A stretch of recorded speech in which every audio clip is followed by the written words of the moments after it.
एक समय की बात है, एक व्यापारी अपनी 3 बेटियों के साथ रहता था। व्यापारी को अपनी तीनों बेटियों से प्यार था। एक दिन उसे किसी काम से दूसरे स्थान जाना पड़ा। जाने से पहले व्यापारी ने अपनी तीनों बेटियों को पास बुलाया और पूछा, मेरी प्यारी लड़कियों, बताओ मैं तुम तीनों के लिए विदेश से क्या लाऊं? पहली बेटी ने सुंदर कपड़े और दूसरी बेटी ने गहने मंगवाए। तीसरी बेटी, जिसका नाम सुंदरी था, उसने अपने पिता से कहा कि वह उसके लिए एक गुलाब का फूल ले आए। व्यापारी ने अपनी तीनों बेटियों से उनके उपहार लाने का वादा किया और अपने सफर पर निकल पड़ा। अपना काम खत्म करके व्यापारी जब अपने घर की ओर चला तो वह तूफान में फंस गया और रास्ते से भटक गया। बहुत कोशिशों के बाद भी वह अपने घर का रास्ता ना ढूंढ सका। तब तक तो अंधेरा भी हो चुका था। तभी अचानक उसकी नजर एक रोशनी पर पड़ी जो दूर एक महल से आ रही थी। व्यापारी ने सोचा शायद महल में उसे रात बिताने की जगह मिल जाए, इसलिए वह उस तरफ चल पड़ा।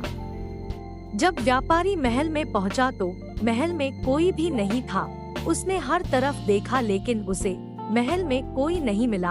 आश्चर्य की बात थी कि खाने की मेज पर कई प्रकार के स्वादिष्ट व्यंजन रखे हुए थे, परंतु उन्हें खाने वाला कोई नहीं दिख रहा था। भोजन को देख व्यापारी की भूख और बढ़ गई थी, इसलिए उसने भरपेट खाना खाया और एक कमरे में मुलायम गद्दों पे सो गया। सुबह व्यापारी ने जब महल के बागीचे में सुंदर गुलाब खिले देखे तो उसे सुंदरी से किया हुआ वादा याद आ गया। उसने एक फूल तोड़ा और घर की ओर जाने लगा। तभी वहाँ एक भयानक जीव प्रकट हुआ और बोला, मैंने तुम्हें अपना भोजन खाने दिया, अपने मुलायम गद्दों पर सोने दिया और तुम मेरे ही बागीचे से गुलाब तोड़ रहे हो। तुम्हें इसकी सजा भुगतनी होगी। व्यापारी बहुत डर गया था। कांपते हुए बोला, मुझे माफ कर दो, माफ कर दो मुझे मत मारो। यह गुलाब मैंने अपने लिए नहीं तोड़ा, अपनी बेटी के लिए तोड़ा था। मैंने अपनी बेटी से वादा किया था कि मैं उसके लिए गुलाब का फूल लाऊंगा। यह सुनते ही राक्षस ने व्यापारी से कहा कि वह एक शर्त पर उसे छोड़ेगा। उसे अपनी बेटी को महल में भेजना होगा। डरा और घबराया हुआ व्यापारी अपनी बेटी को भेजने का वादा कर वहां से चला गया। घर पहुंचकर व्यापारी ने अपनी बेटियों को सारी बात बताई और सुंदरी से माफी मांगते हुए कहा, अपनी जान बचाने के लिए मुझे उस समय कुछ समझ नहीं आया और मैं राक्षस से यह वादा कर आया। मुझे माफ कर दो सुंदरी, अपने स्वार्थी पिता को माफ कर दो। सुंदरी ने अपने पिता को तसल्ली दी, आप बिल्कुल परेशान ना हो पिताजी, मैं आपका किया हुआ वादा जरूर निभाऊंगी। सुंदरी जब महल पहुंची तो बहुत घबराई हुई थी। राक्षस का भयानक चेहरा देखकर वह बहुत डर गई, लेकिन राक्षस ने उसका खुले दिल से स्वागत किया। राक्षस ने उसे रहने के लिए अपने महल का सबसे अच्छा कमरा दिया और जब सुंदरी आग के सामने बैठकर कढ़ाई करती तब राक्षस उसके पास घंटों तक बैठा रहता और उसे निहारता रहता। धीरे धीरे दोनों को एक दूसरे का साथ अच्छा लगने लगा और वे अच्छे दोस्त बन गए।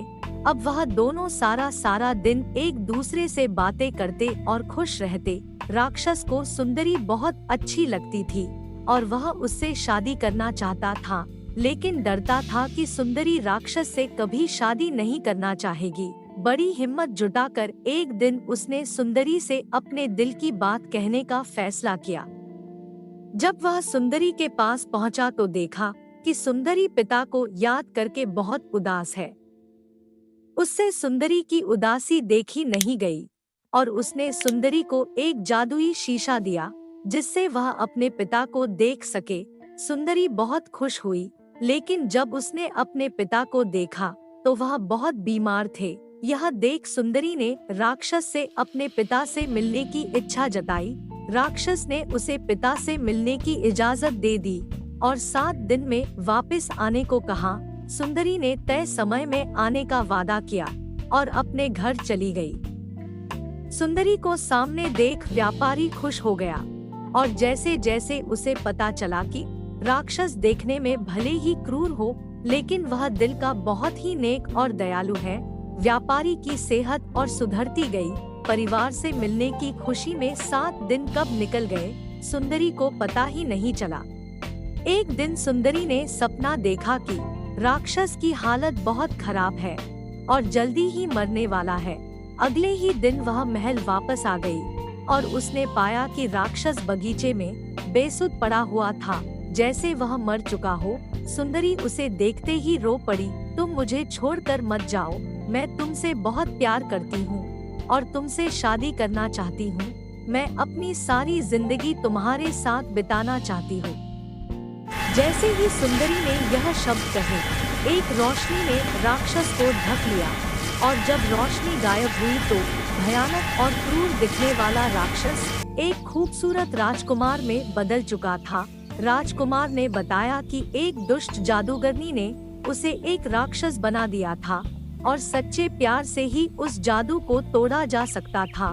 बहुत समय से राजकुमार उस लड़की को ढूंढ रहा था जो उससे उस रूप में प्यार करे जिससे सब डरते थे, जो उसकी सूरत से नहीं बल्कि उसके गुणों को चाहे। आखिरकार राजकुमार को उसका सच्चा प्यार मिल गया और वह बहुत खुश था। जल्द ही सुंदरी और राजकुमार की शादी हो गई और वह अपने गुलाबों सी खूबसूरत दुनिया में हंसी खुशी रहने लगे। शिक्षा: इस कहानी से हमें यह शिक्षा मिलती है कि हमें किसी की सूरत को देखकर उसकी सीरत का अंदाजा नहीं लगाना चाहिए। इंसान का बाहरी रूप सिर्फ दिखावा है, उसका साफ दिल, उसके गुण देखकर इंसान से प्यार किया जाता है। उम्मीद है कि आपको यह कहानी जरूर पसंद आई होगी। कहानी पसंद आई हो तो प्लीज लाइक करें और चैनल को सब्सक्राइब कीजिए। धन्यवाद।